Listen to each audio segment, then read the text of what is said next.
Hello there, delightful viewers. You're tuned in to Mid9M, the channel perfect for your thrill-seeking heart. If you haven't yet, please hit that subscribe button, like and share our video for more chills and thrills. Today's narrative spins a chilling tale of a man perched on the brink of despair atop a tall building. A dead-end job, no family, no one to mourn him if he took the leap. Life seemed bleak. But fate, as they say, has a twisted sense of humor. Instead of death, he faces a strange, unbudging ledge and an encounter with an entity molded of bricks and glass, a beast. A peculiar tale of fear, courage, ominous beasts, and the uncertainty of existence awaits you. Hold your breath, for this is no ordinary journey. Usually when I see someone standing on the top of a building, peering over the edge, I only assume that they wish to kill themselves. However, this was not the initial reason that I got up here. It was not the reason why I had walked onto the roof of the place I worked, stood on the edge, and gazed over with intense focus onto the landscape before me. But now the wanting of my own death became much more. Maybe I should jump. I had more than enough reason to. I was in a dead-end job, no girlfriend, no family, no one would even care if I jumped. In all honesty, it is very strange that I was in this position, so much so that it made me question my own sanity. There were a lot of things I was afraid of, and heights was definitely one of them. Looking down off of this giant peak, the vision I had become narrowed. It looked as if everything in the center of my view had been dragged towards me slightly, and even though everything felt closer, it became more of a blur. My body was shocked into a paralyzed state when I had realized how high up I was. I wanted to turn away, but my body would not allow it.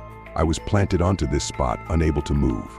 It felt as though thousands of wires were attached to every muscle I had, and then nailed into the ledge below me. The ledge felt cold and lonely, just as I had been before I stood upon it, and now somehow still seemed to have been able to comfort me, without words or sounds. It stood beneath me, supportive of any decision I was going to make. Whether I would jump to my death or walk down the staircase back to my normal life, it was never able to judge my decision. All the ledge could do was enforce my posture and give me its time. It wasn't like it was going anywhere. It was just a ledge, and I did realize this. I am not crazy. My feet became absorbed into the edge of the building, like my feet were wrapped in sinking sand, stuck into the place I stood. As I peered down onto the ledge below, I could now see that sinking feeling come to life.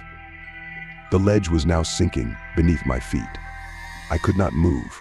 My heart began to pound in my chest so hard I could feel it in my throat. It felt as if it could come out of my chest and into my mouth at any second. The saliva in my mouth started to taste of blood at the thought of it. My biggest problem became the fact that I could not move. My ankles became engulfed by the stone, which was no longer solid but became more like a liquid. Unctuous and now full of character, the ledge began to eat me up and swallow me like a snake would do to a rat. The feeling of it strangling my legs was unbearable. I could feel the bones in my legs snap like twigs, like after a tsunami hits a cliff of trees. I let out a scream that no one seemed to hear, and I realized I was alone. The view of the scenery became more distant, and the view of the busy ants below, which were not once aware of my existence, now became a blur. The ledge now was up to my waist. Every bone absorbed by the ledge shattered into tiny fragments. Inside my legs and hips, I could feel the shards of bone dig into my muscles, ripping apart everything contained within the skin of my body. Blood seeped from my skin, then burst through onto the building on which I stood. I screamed in agonizing pain, crying out to the distance for any hope of being saved from this ledge on which I slowly was becoming a part of. The ledge slowed down and seemed to let out all its aggression in a burst and became exhausted. I could still feel the nibbling of the ledge upon my skin, grinding onto the outside of my ribs, but still there was nothing I could do except stand perfectly still. My arms went heavy, as if tied to the ground below. My neck and upper body stiffened, and I could not twist or turn my head. It was as if they had become one in disgust that they would not move, becoming independent to the impulses of my brain, refusing to listen. My face, however, retained my essence, and I was able to control every muscle in it as normal.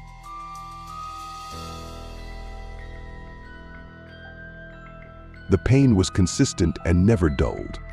The agony I suffered did not kill me, but in this moment I wish it did.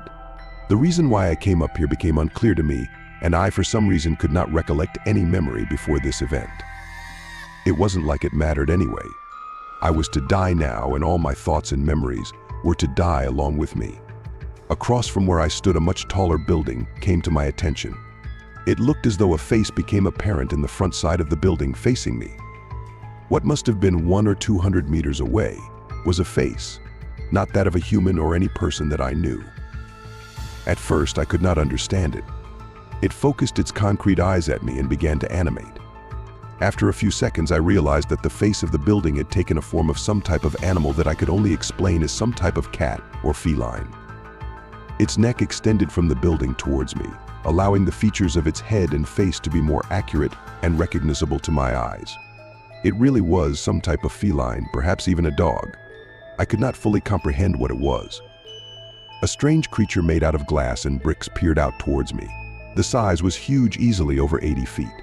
I started to sweat irrepressibly, washing the stains of blood off of my skin. Drenched in sweat and fear, the animal's face stopped a relatively comfortable distance away from me. The face had now developed a character. I could now distinguish its brow line and facial structure. Curiosity masked my pain for a moment, as now I was anticipating the beast's first act. Was it going to kill me? Speak to me? Or did the beast simply wish to show its existence to me before my last breath? The concrete beast opened its mouth, freeing rubble from it, as if it was spewing up a bizarre type of vomit. It was at this moment I realized my mouth was open in awe as well. Was the beast mimicking me? Or simply getting ready to speak to me? A sound grovelled from the beast's mouth. I could not understand it. It was not easy to figure out whether it was a form of communication through words or some type of groan. After a short time of making these unidentifiable sounds, it took a pause and tilted its head towards me like a confused dog.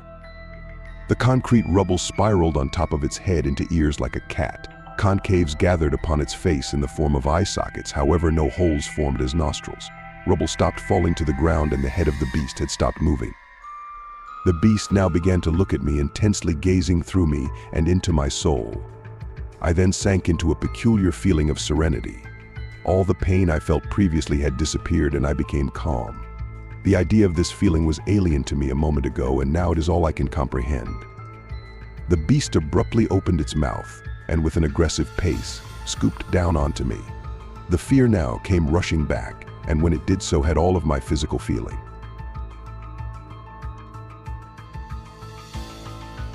Now covered in darkness, I became captive inside the mouth of this concrete beast, and its gigantic jagged teeth had sunken into my chest, just above the ledge that had consumed the lower half of my body. I had no sight. All had become black, like I was stuck at the bottom of a dry well that had been covered at the top. The beast's breath was cool and lacked any type of moisture. The breath, which resembled more of a dry wind, now brought more attention to the wound as I felt the curious air try to sneak into my body through my wounds.